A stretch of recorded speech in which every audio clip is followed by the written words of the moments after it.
We have a tendency to run. We have a habit of running.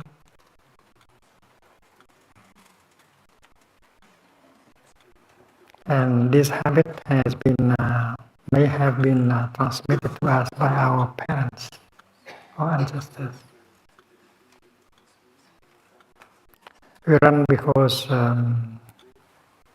are not comfortable in the here and the now. We are running to look for something to make us happier. And behind that kind of running, there is a belief that happiness is not possible here and now. Therefore, we run into the future looking for some more conditions of happiness.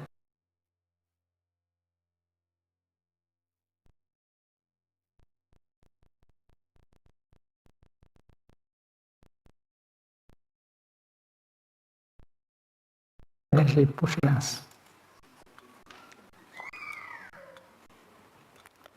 And when you breathe in mindfully, and if you cannot stop the running, and then your in-breath does not have the power to heal. So your in-breath has to be able to stop you from running.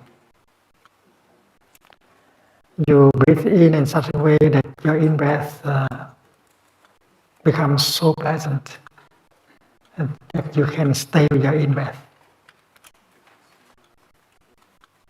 You breathe in such a way that you find peace and happiness and joy in your in-breath.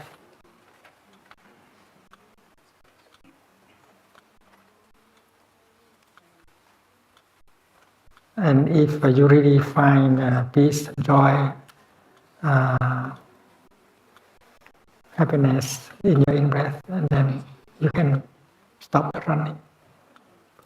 But if you breathe in with the purpose, with the desire to get something out of your in-breath, something like a health, you are still running.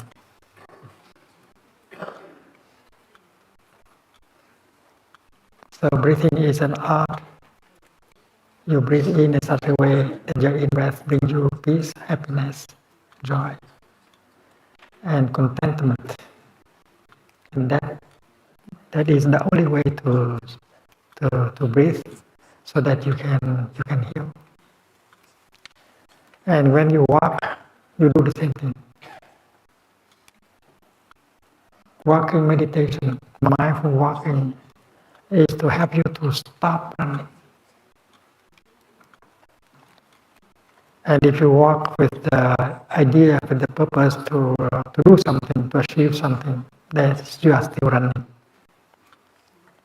If you make a step, and if you are entirely satisfied with that step, you find in that step joy, peace, happiness. They can nourish you, and that is healing, because you have been able to stop the running while you walk. So stopping the running is very important. But not because you want to stop that you can stop. No. The willingness to stop is not stopping yet. You should have some insight in order to be able to really stop. It's like to relax. Every one of us know that relaxation is very good. There is tension in our body, and the tension has been accumulated for a long time. And you want to release the tension. You have the desire, the willingness to release the tension.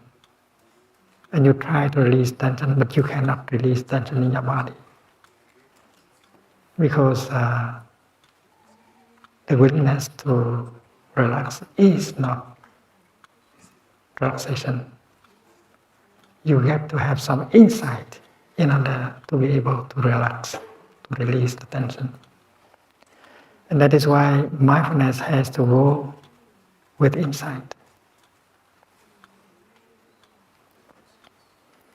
Mindfulness is the kind of energy that helps you to know what is going on. What is going on in your body. If there is a tension, you know there is a tension. If there is pain, you know that there is a pain.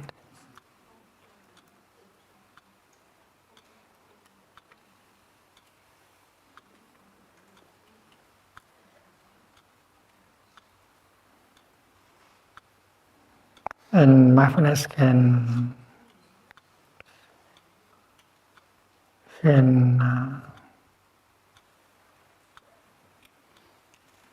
help you see better,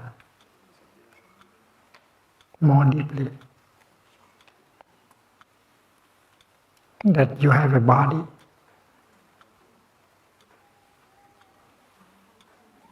that this body is a continuation of the body of your father, your mother, your ancestors. And if you keep your mindfulness alive, and then you become more and more concentrated. And if you are really concentrated, you begin to see things, you begin to have insight. And that kind of insight can really help you to get out of your suffering, to get out of your illusion, and to help you to really stop. Because mindfulness is connected with concentration and insight.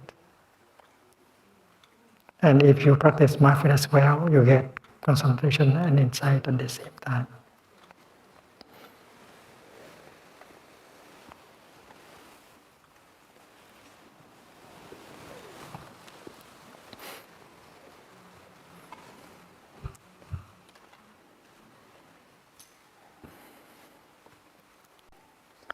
Everyone will be receiving,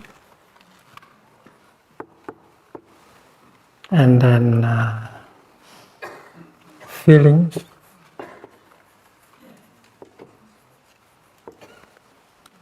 perception,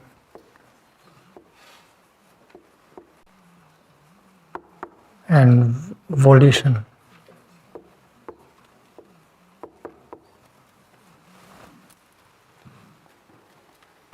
And then after the five universal, you have five particular.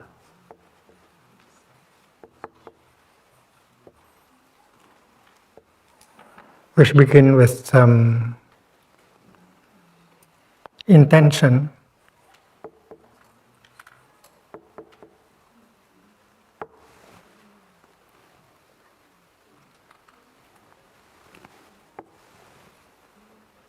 determination,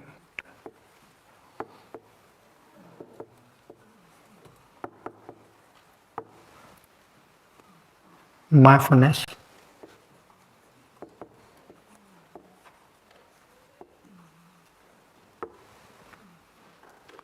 concentration,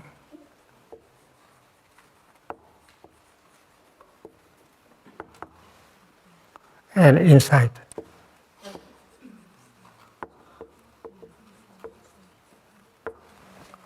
And we are talking about mindfulness, which is one of the five particulars.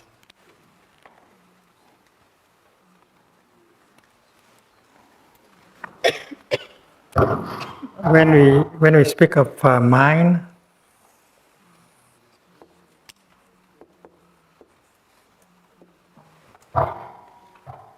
we speak of something big like a river, the river of the mind.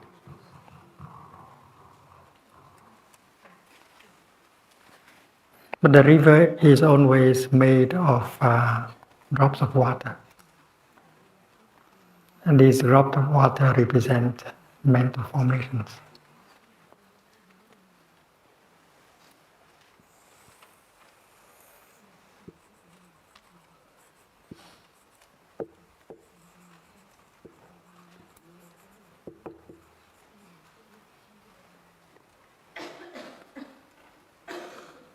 And mental formation are drops of water in the river of the mind.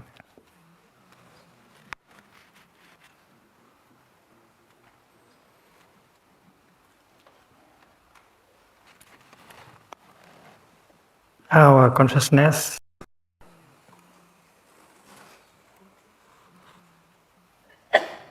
has at least two parts. And the lower part is called store consciousness. It has, it preserves many kind of seeds here, like the soil, preserving many seeds. And every time a seed is touched and water, it manifests up here in the upper level of consciousness and become a mental formation. A mental formation. You have a seed of anger down here. And if the seed of anger slips quietly down there, you are okay. But if someone come and say something, touching the seed of anger, and then that seed become a mental formation. Down here is called a seed.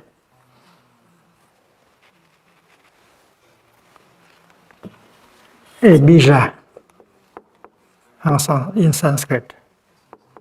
Chủng tử in Chinese.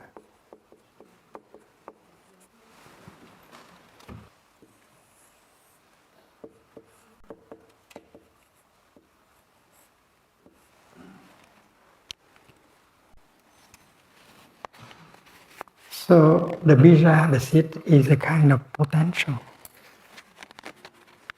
You have a seed of anger in yourself. Every one of us has a seed of anger. But scientists, even if they have very sophisticated techniques, they cannot photograph the seed of anger in you. They cannot locate that seed in your consciousness. They cannot locate that seed in your brain. They cannot use the means of imaging in order to point to recognize the seed of anger. And you know that the seed of anger is in you. You are sure. And when that seed of anger slips calmly, you can laugh. You can have a good time. But that does not mean that the seed of anger is not in you. It has not manifested. It needs conditions in order to manifest. And even when they manifest, it's difficult to make a picture, to take a picture of it, even in your brain.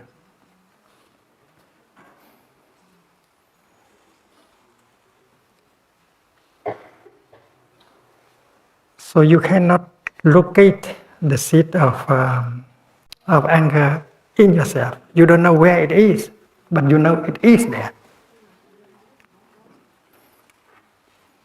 If it was not there, then you can get angry.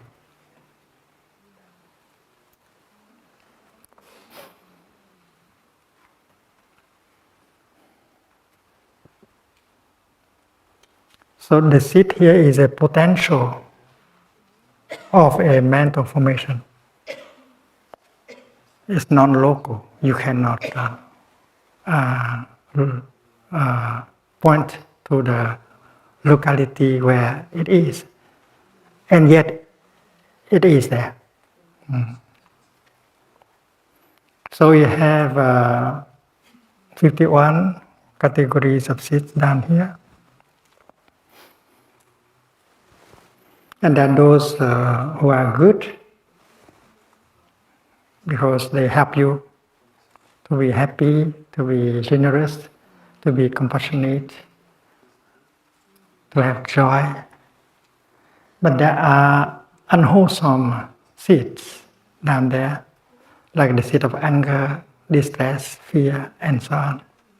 They are all there.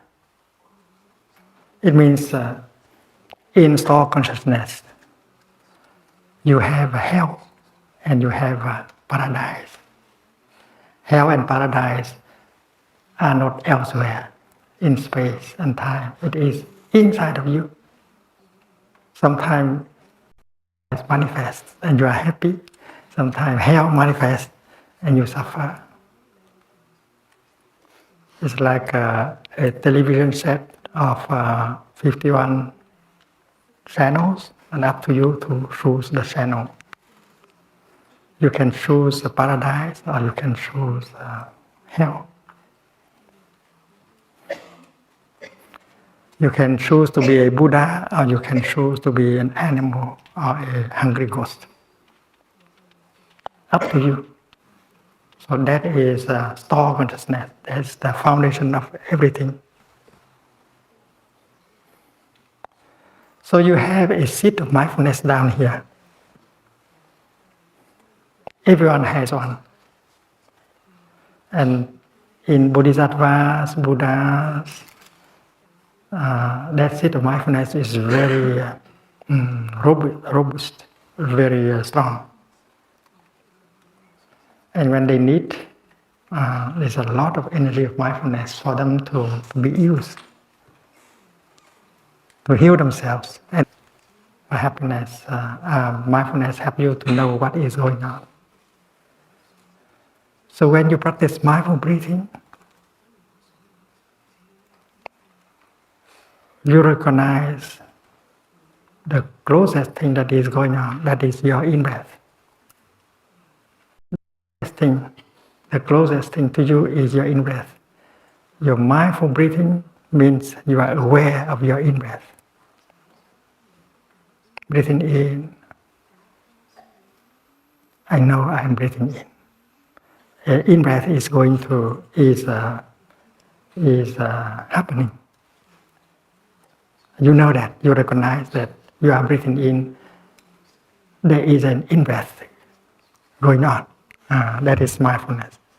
But many of us breathe in but do not know that they are breathing in. That's not mindful breathing. But because you know that you are breathing in, that is why you are practicing mindful breathing. And when you are aware of your in-breath, and you are very aware of your in-breath, it means your mind is only on your in-breath and on nothing else. It means that you have one pointed mind. Your mind has only one object, your in-breath. So mindfulness begins to have a concentration because you are concentrating on your in-breath. Mindfulness carries within itself the energy of concentration. So mindfulness and concentration, they go together. If you are very mindful, if you maintain your mindfulness longer, concentration begins to grow. And when mindfulness and concentration are powerful enough, you get the insight. And insight can be got very quickly. You don't need a few hours or a month or a year. If there is mindfulness and concentration, insight continue to come. Suppose you are breathing in and you are so concentrated on your in-breath, and you know, I am breathing in. And that is enlightenment already. I am alive because I am breathing in. Because those who have died do not breathe in anymore. And since I am breathing in, I am alive. So I am still alive is an insight. And to be alive, to be still alive, is a wonder, is a miracle.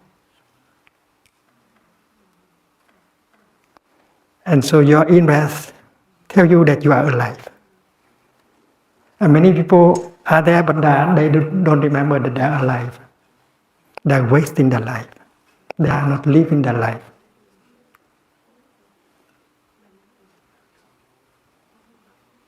And mindfulness tell you that you are alive, and you should enjoy the fact that you are alive. And that can bring joy. And that does not take a lot of time, maybe a few seconds. Your in-breath may take 3 seconds or 4 seconds. And during that time, you are so concentrated in your in-breath that the insight comes, I am alive. I am sitting here. I am walking on this beautiful planet. That is already insight. That insight brings joy. That insight has the power to liberate you from forgetfulness. Forgetfulness is what? Is the opposite of mindfulness. Mindfulness is written like this in Chinese. And if you analyze, you see 2 parts. And the above means the present moment. And the below means your mind.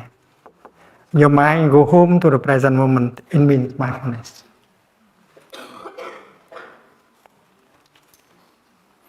So when you breathe in mindfully, you bring your mind home to your body and you establish yourself in the present moment. And when you establish yourself in the present moment, you know what is going on. What is going on is that you are breathing in, that you have a body, that you are alive. So mindfulness, concentration, and insight can come in just 3, 4, 5 seconds.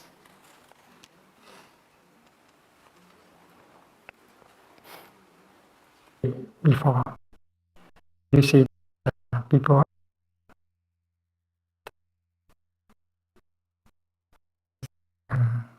wealth, fame, power, sense of pleasures, because they think that these things would bring them happiness. And you may have got that idea also from people around you or from your parents, that without these things you cannot be a happy person. And as you have the insight that there are many who are running after these objects of craving,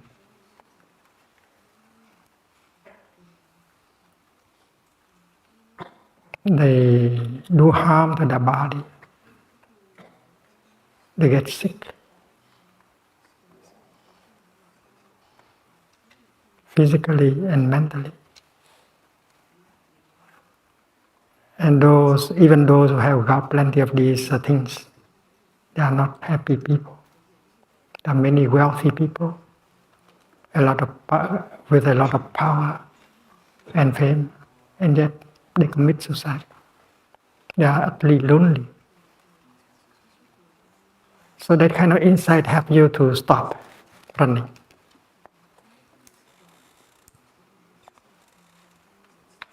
You stop running not because you want to stop running and you can stop. You can stop running because you have some insight that the running does not lead you anywhere that can make you suffer. And only that kind of insight helps you to really stop. And then mindfulness with concentration will bring insight, and that is that insight that helps you to stop. And now you can release the tension in your body easily. Before you cannot release, because the habit energy of running still pushing you. and you are under the pressure of that habit, so you find it difficult to release the tension in your body. But with the insight that people are running, do not get anywhere, and even if they got a lot of things that they want, they still suffer. And only that kind of insight helps you to really stop. And now you can release the tension in your body much more easily. And you enjoy doing that. You enjoy breathing in and then release the tension in your body. And if you breathe in like that and breathe out like that, your in breath and your out breath is the healing itself. Every breath is healing. And when you practice walking meditation, it's the same.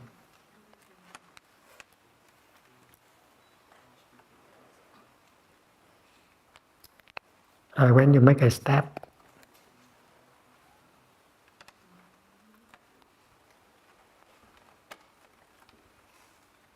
you know that you are not looking for something in the future. You are not willing to arrive anywhere. You just want to make a step and touch the wonders of life that are available in the here and the now.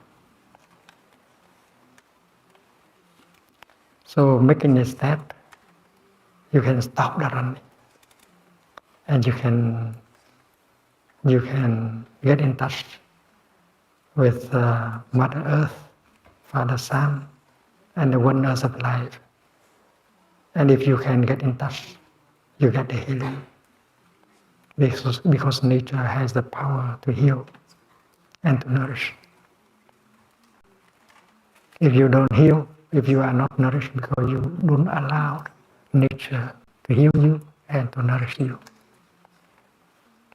because you have been running, you do not allow your body and your mind be embraced by nature, by Mother Earth, so you don't get the healing. So when you make a step and you surrender to Mother Earth, you stop the running, you allow Mother Earth to embrace you, and then you get the healing during that step. So healing is every breath. Healing is every step. And you have to learn how to breathe and to walk like that.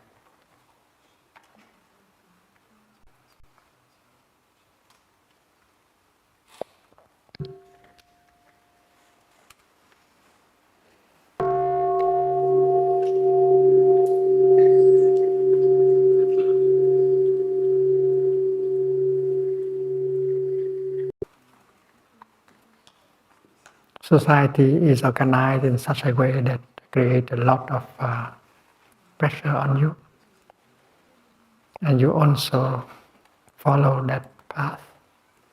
You don't know how to resist, and that is why you are sucked into it, you are pulled away by it, and you are not yourself. You cannot be with Mother Earth in order to have her heal you or nourish you. So it's very, very important to stop running. And the practice of mindful breathing and the practice of mindful walking is a very wonderful way to stop running and to allow nature to heal you. Remember, every breath is healing.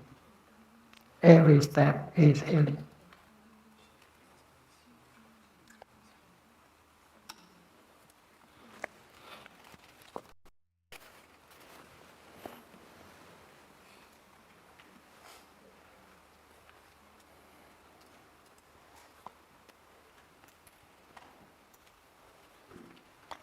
There is a mental formation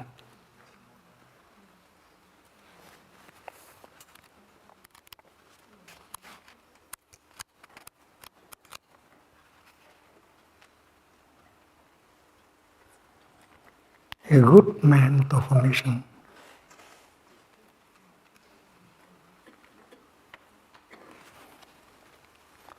And the name of it is ease.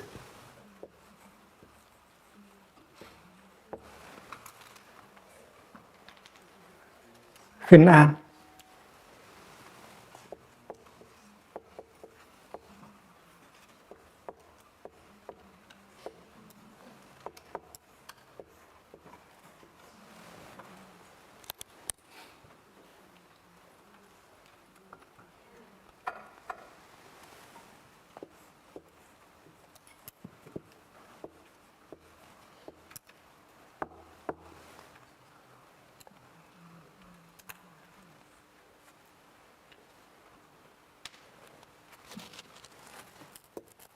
Peace is tranquility.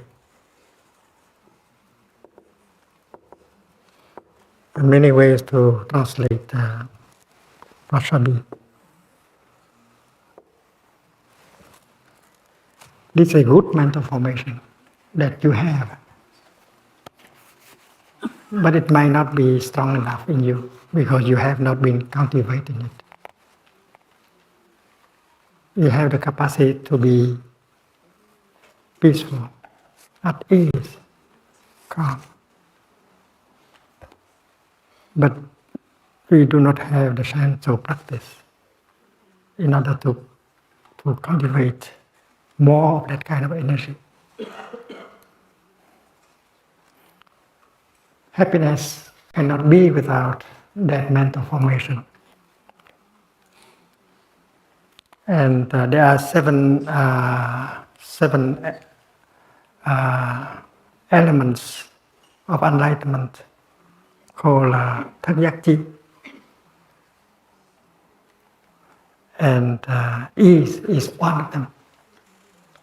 The seven factors of enlightenment, Thất Bồ Đề Phận.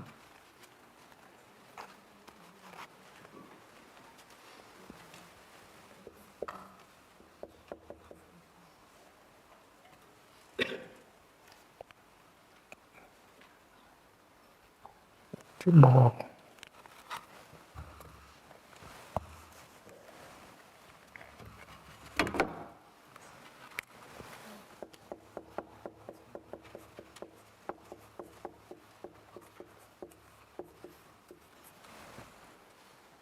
There are seven factors of enlightenment, and ease and peace is one of them. If you want to get enlightenment, you should cultivate ease, peace.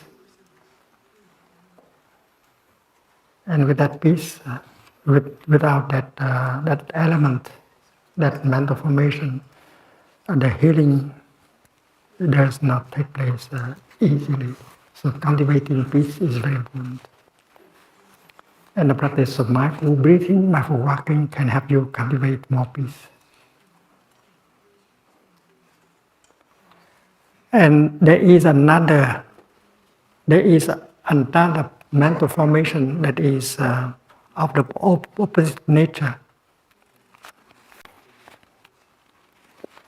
that you have to deal with. That is the mental formation called restlessness. You know,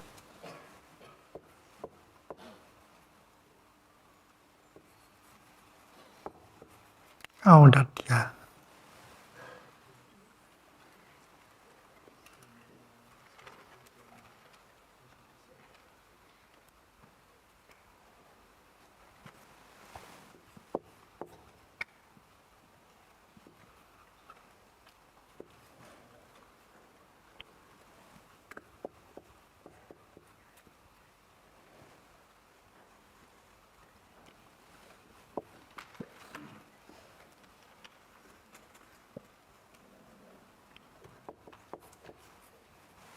Good.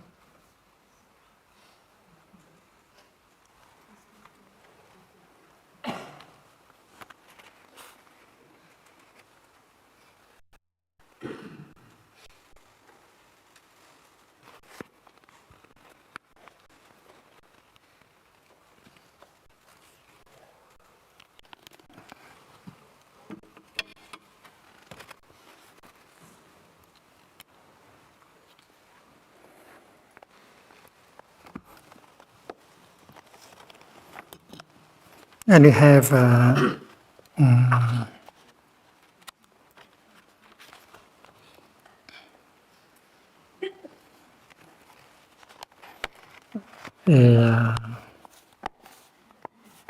a definition of restlessness in the Atta Salini. Author is Buddha Goswami.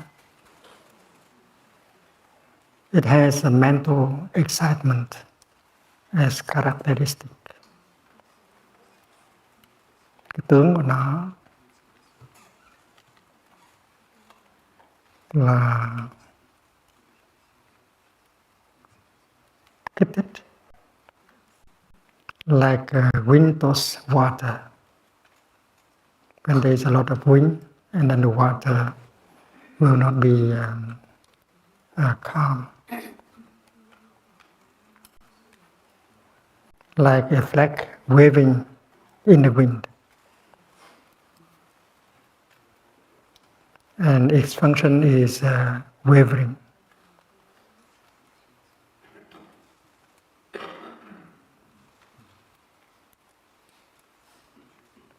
And its manifestation is like scatter ashes struck by a stone, whirling, whirling, whirling.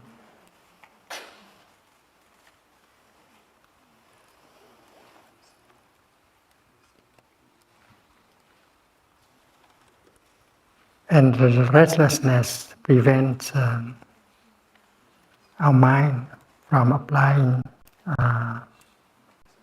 itself to the good mental formations. When we are restless, and then there is no chance for the good things to happen to us. There are moments when we feel empty inside. You don't know how to handle the vacuum, the loneliness inside.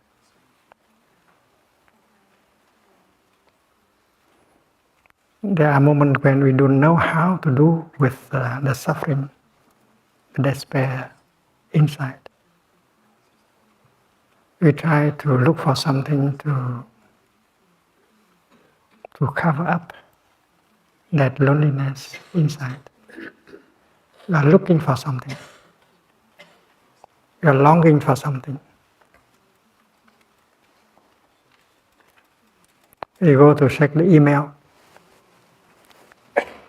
We pick up a newspaper. We listen to the news. We are looking for something in order to forget the loneliness, the suffering inside. Our body is restless. Our mind also is restless. We don't know what to do.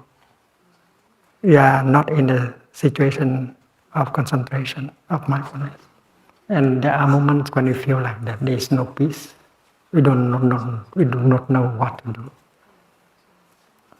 We cannot walk peacefully. We cannot sit peacefully. No position of the body, no object of mind can help us be peaceful. And that is a mental formation that prevents the good things to happen.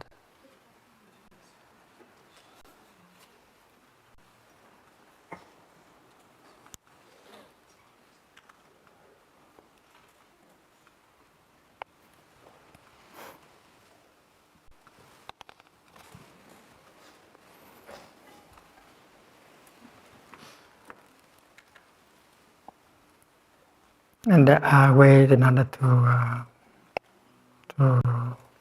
help us to get some calm.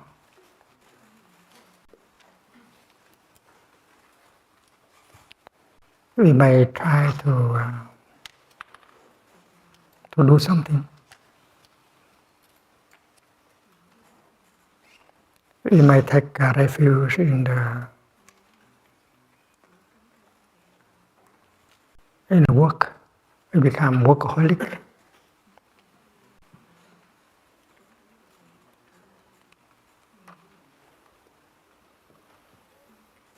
We work not because we like to work. It's not because we want to have a lot of money. But working help us to take refuge in order to calm down a little bit. Or we go to watch, to listen to some music. Or we turn on the television and watch. Pick up a newspaper to read some article in it, even if there's nothing very interesting. We are doing these things to cover up, to take refuge, in order not to suffer the lack of peace in us. Or we may go to learn English, French, Buddhism, and we can feel better, a little better while we get busy doing these things. We may try to do. We get busy in the work. We comfort us that this work at least is not doing any harm to anyone. Like to study. Study is not something bad. So I'm studying in order to forget my lack of peace, my restlessness.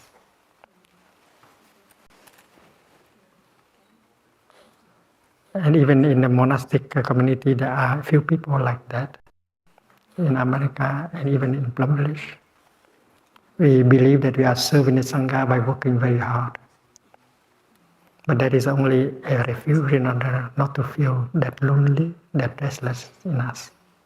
So we should not work in that kind of spirit, because it can help us a little bit to calm down. But after the work, we feel the same, the restlessness comes back.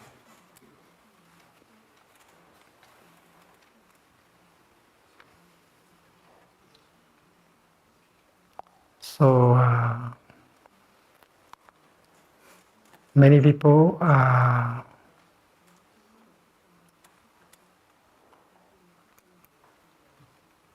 who are addicted in the work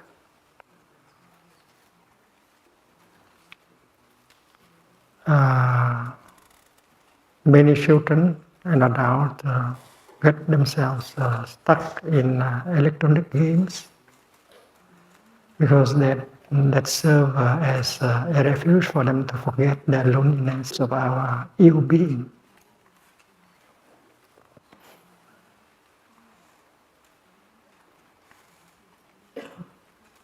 A rabbit can got into a hole in order to be protected. But the rabbit cannot stay there forever. A rabbit has to go out and look for food and things like that. So even in our meditation, our sitting meditation, we do like rabbits. We use sitting meditation as a place for refuge, in order not to suffer too much from our restlessness and the lack of peace. Because after sitting meditation, we can go out and we suffer again. That is why practicing breathing, sitting is not the answer if you don't know how to really breathe and sit. You have to breathe, you have to walk, you have to sit in such a way that you get insight.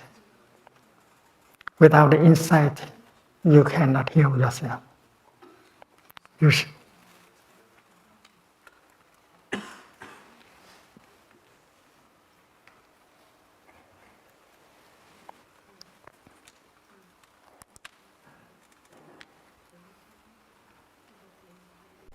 So there are those who have capacity to enter into dhyana, tứ thiền, tứ vô sắc định.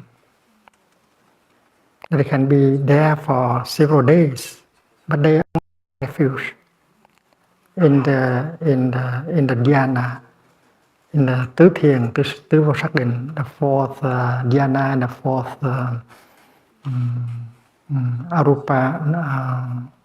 arupa realm.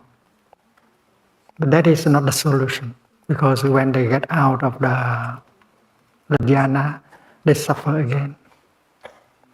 And that is why we should need the vipassana and not only samatha. Vipassana is looking deeply in order to get insight.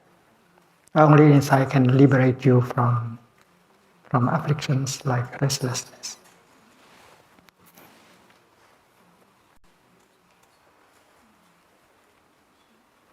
So meditation is not a refuge, a temporary refuge for you to stop suffering for a while.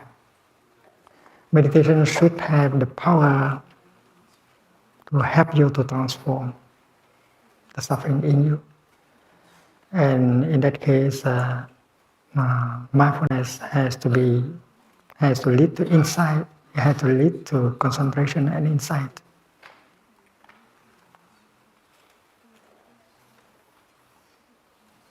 So when we talk about mindfulness in order to reduce stress, we have to be very careful. Mindfulness cannot reduce stress if mindfulness does not provide us with insight. Because even we know that the intention to release the tension is not enough. We want to release the tension, but we cannot release, because we need the insight in order to release. We need to be able to stop running in order to be able to release truly. And that is why insight is so important.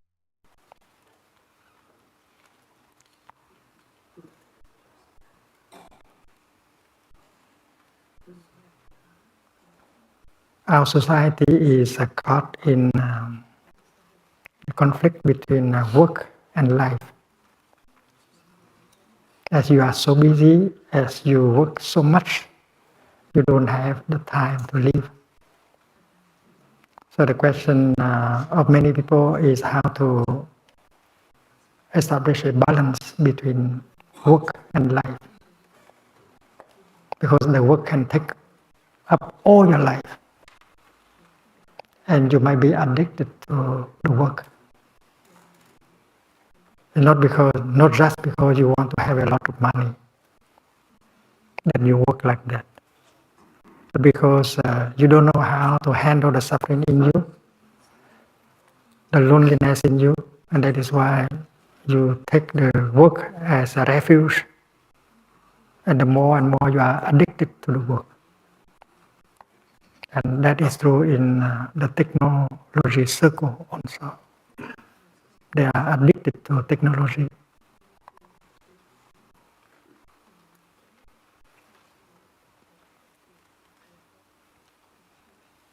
And they ask whether it's possible for the life. And you know that working so hard, investing all your time into the work, will not allow you to have the time to live and to get in touch with the wonders of life for your healing and nourishment. And that is your insight. Only with that insight that you can stop going in that direction, trying to take the work as a refuge to forget for some time, for a while, the suffering in you. Because the present moment is wonderful. The present moment is full of wonder. And you can enjoy, you can live deeply every moment of your daily life. So when I was ordained as a novice monk, My teacher gave me a book of verses to learn by heart and to practice mindfulness. And the first verse is, waking up this morning, I smile. I know I have 24 brand new hours to live. I make the vow to live them deeply, fully. Every moment, every hour that is given me to live. And I will learn to look around at people with the eyes of compassion. That is the first verse you memorize. And when you wake up, you breathe in with the first line, you breathe out with the second line, and you know. You have to live deeply every moment that is given you to live. And that is the practice recommended to us. As a novice monk, you have to carry the water, you have to chop the wood, you have to cook breakfast for the community, you have to do many things. But you do these things in such a way that you enjoy every moment. Because in the Zen tradition, chopping the wood, carrying water is Buddhism, is the practice. You have to be able to enjoy them.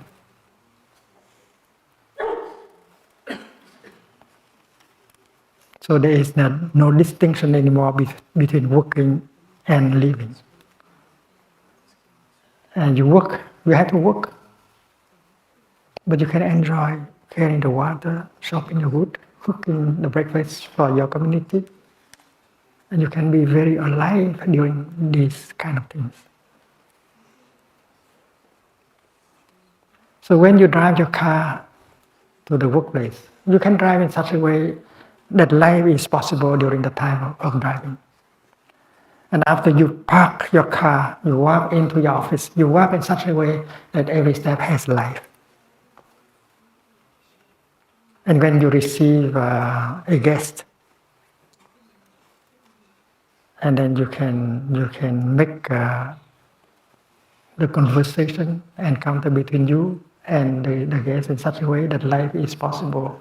Human relationship, compassion is possible during the time you talk business. So life and work should be together. And it is possible if you train yourself to do so. So you don't say that I have to finish the work in order to begin to live. No.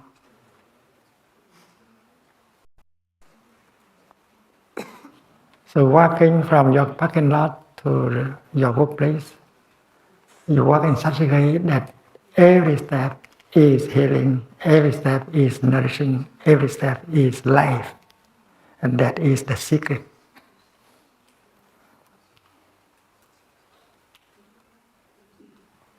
There is no more distinction between working and living. And you can enjoy what you are doing as work. And you have to organize like that. And we have to help our society reorganize. Otherwise, you are losing our life. So the first, verse given to me as a novice monk is to wake up. Every morning there is a big gift brought to you by nature, 24 brand new hours. And you have to live 24 hours in such a way that you will not waste them.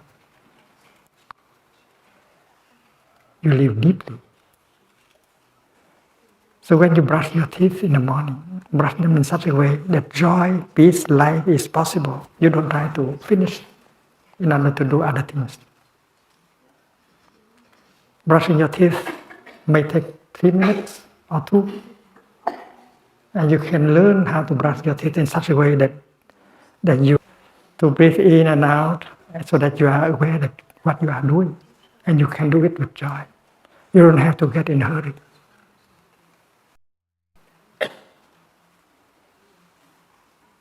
And so in our time, people will say that, well, you do it so slowly and time is money.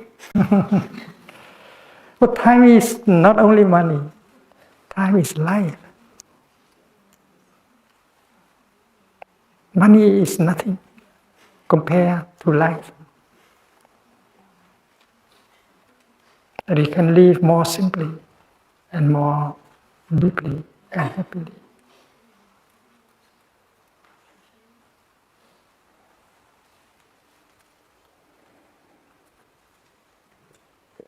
In probably many, all of us, no one of us has a private house, a private car, no one of us has a salary.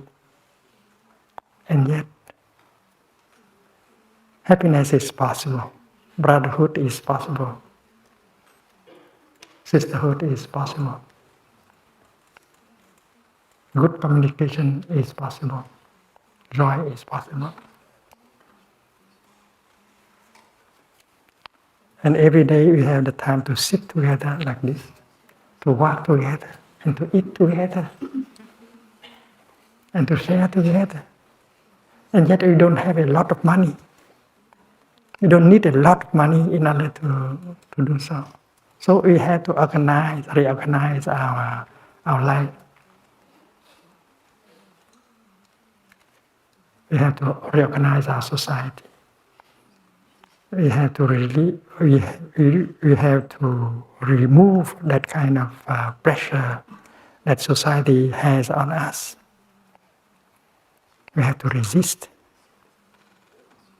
And your way of walking from the parking lot to your office is a way of reacting. I don't accept. I do my way. And peace is every step. Joy is every step. And if there are many of us doing like that, society will change.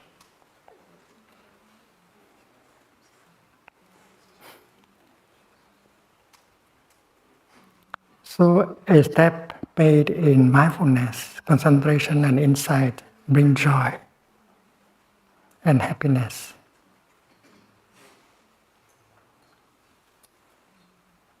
And can deal, each step like that is a measure, effective measure to deal with the energy of restlessness that is in us. Because that energy of restlessness pushes us to look for something to cover up our suffering, our loneliness, our lack of peace.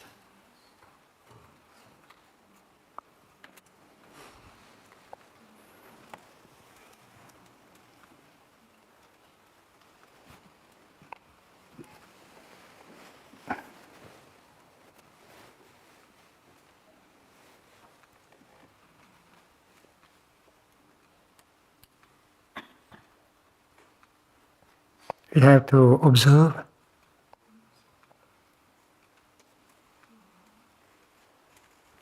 and recognize our habit energy. When we see a newspaper, our tendency is to pick it up and read. Do we have the need to read a newspaper? There are those of us who watch the news every day. Us who try to check our email several times a day. There are those of us who cannot stand doing nothing. We have to be doing something. We cannot afford to be doing nothing. We should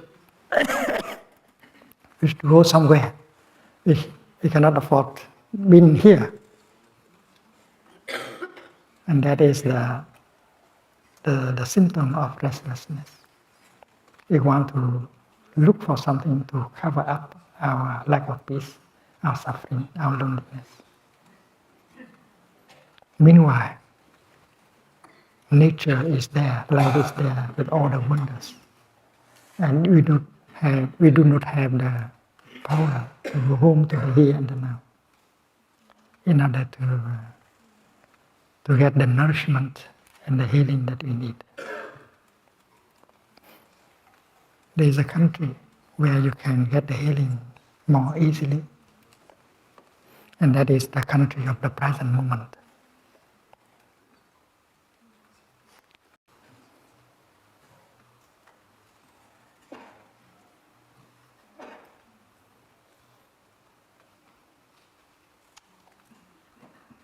In this retreat, we will be learning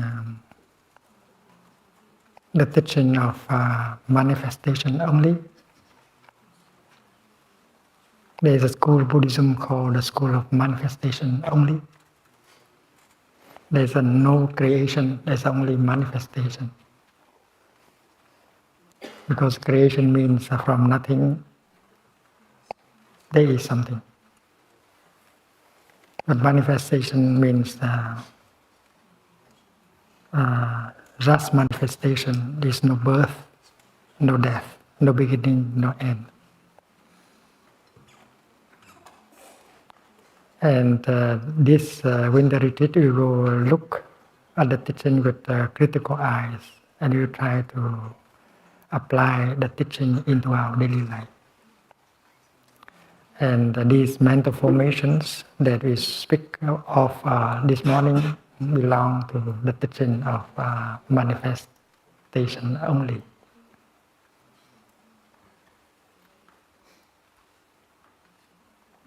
You are not a creation, you are a wonderful manifestation.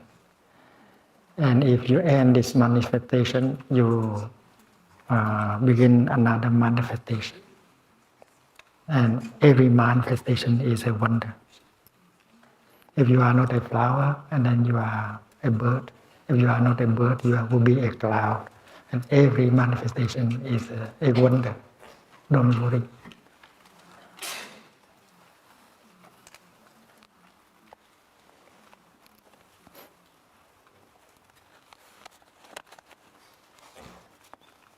So we need, in the beginning, the 30 verses of Vasubandhu in English, in Chinese, in Vietnamese, in Sanskrit. And then we need the list of 51 mental formations. And then other documents materials will come later on.